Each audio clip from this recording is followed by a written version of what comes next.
भाभी के प्रति ननद का व्यवहार। सरला जी के पास बहू स्वाति अपने बच्चे को देते हुए कहती है, मम्मी जी, आप बाबू को संभाल लेंगी? यदि आप कहें तो मैं ना जाऊं। तब सरला जी कहती हैं, अरे स्वाति, कैसी बात कर रही है? मैं बाबू का अच्छे से ख्याल रखूंगी। अभी बाहर ठंड है, इसीलिए अपने बाबू को नहीं भेज रही हूँ तेरे साथ। और तू बिल्कुल फिक्र ना कर, आराम से जा। यहाँ मैं और तेरे बाबा हैं, सब देख लेंगे। फिर थोड़ी देर बाद गाड़ी की आवाज आती है और सुमित भी आ जाता है। सुमित कहता है, जल्दी करो स्वाति, हम लेट हो रहे हैं। सुमित के इतना कहते ही वह सरला के पास बाबू की दूध वाली बोतल, कपड़े और उसकी जरूरी की चीजें रख देती है। तो सरला जी प्यार से सिर पर हाथ फेरते हुए कहती है, अरे स्वाति, मैं सब कर लूंगी। मुझे भी ये सब पता है, कैसे बाबू का ध्यान रखना है। हाँ हाँ मम्मी जी, मैं चाहती हूँ आपको अभी की कम से कम परेशानी हो। यह कहकर पैर छूकर बाहर निकल जाती है।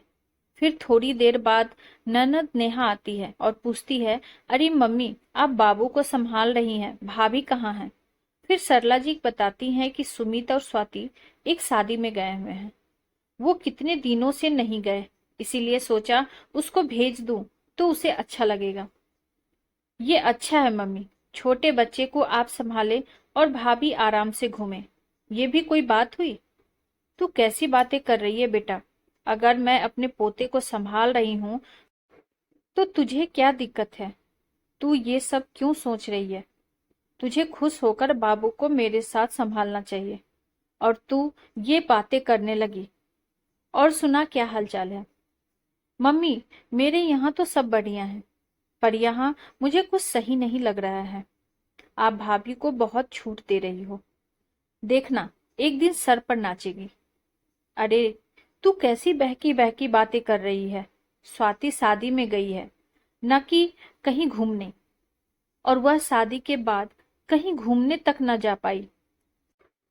अब भी मैं उस पर पाबंदी रखूं? अगर तेरे साथ भी ऐसा ही करे तो तुझे अच्छा लगेगा?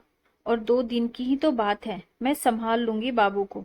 थोड़ी देर बाद एक फोन आता है तो वे सुनार से बात करती हुई कहती है, हाँ हाँ भैया, सेठ तैयार हो तो भिजवा दीजिए। इतना सुनते ही फिर बेटी पूछती है, मम्मी क्या मंगा रही हो? तब उसकी माँ कहती है, मैंने एक गले का सेट बनवाया है, उसी की बात चल रही है, और वो सुनार आज दे जाएगा। अच्छा मम्मी, किसके लिए हार बनवाया है? नेहा पूछती है। तब वो कहती है, मैंने अपनी बेटी के लिए बनवाया है। तो नेहा चहक कर कहती है कि मम्मी, मेरे लिए अभी क्यों?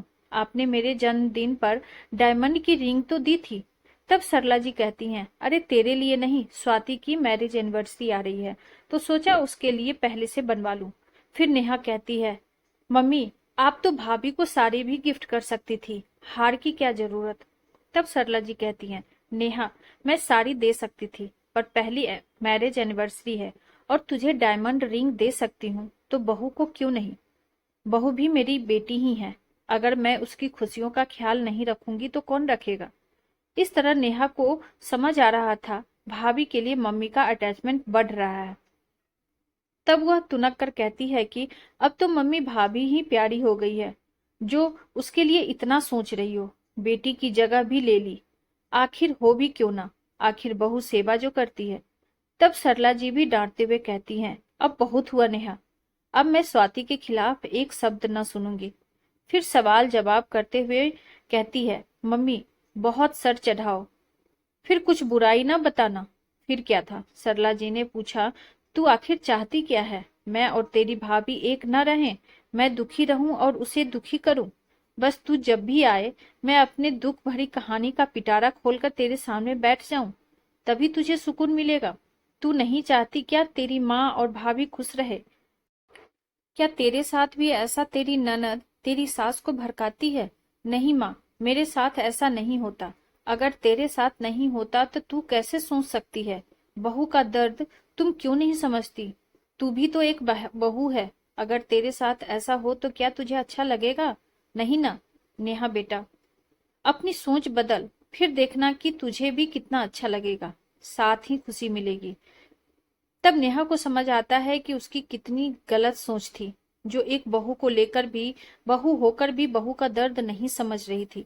अब उसे समझ आ गया था कि बहू भी बेटी से बढ़कर हो सकती है। इस तरह उसने माँ के साथ रहकर भतीजी की देखभाल की और भाभी के प्रति भी मन के भाव बदल गए। दोस्तों, जब बेटी बहू बनती है तो अपनी भाभी के प्रति भावना क्यों बदल जाती है? वह स्वयं उस जगह पर रहकर क्यों नहीं सोचती है? आखिर वह भी बहू है, उसे बहू का दर्द दिखना चाहिए, ना कि उससे चिढ़े। अगर बेटी को माँ का प्यार मिले तो उसे अच्छा लगता है, लेकिन वही उसकी माँ भाभी को ऐसा प्यार दे तो बेटी को चिढ़ होती है। क्यों? वह बहू होकर बहू का दर्द क्यों नहीं महसूस करती? आज भी ये भावना ननद भाभी के रिश्ते में कहीं न कहीं देखने को मिलती है। इसी कारण बहू को माँ जैसा प्यार नहीं मिलता, क्योंकि सास के मन में करवाहट भाव भरे जाने के कारण बहू ये दर्द सहती है। उसके प्रति काम करने का भार डालना और कहीं आने जाने की आजादी पर रोक टोक ही बहू का दर्द बन जाता है। यही हमारे समाज की मानसिकता के चलते बहू पर बेड़ियां बांध दी जाती है।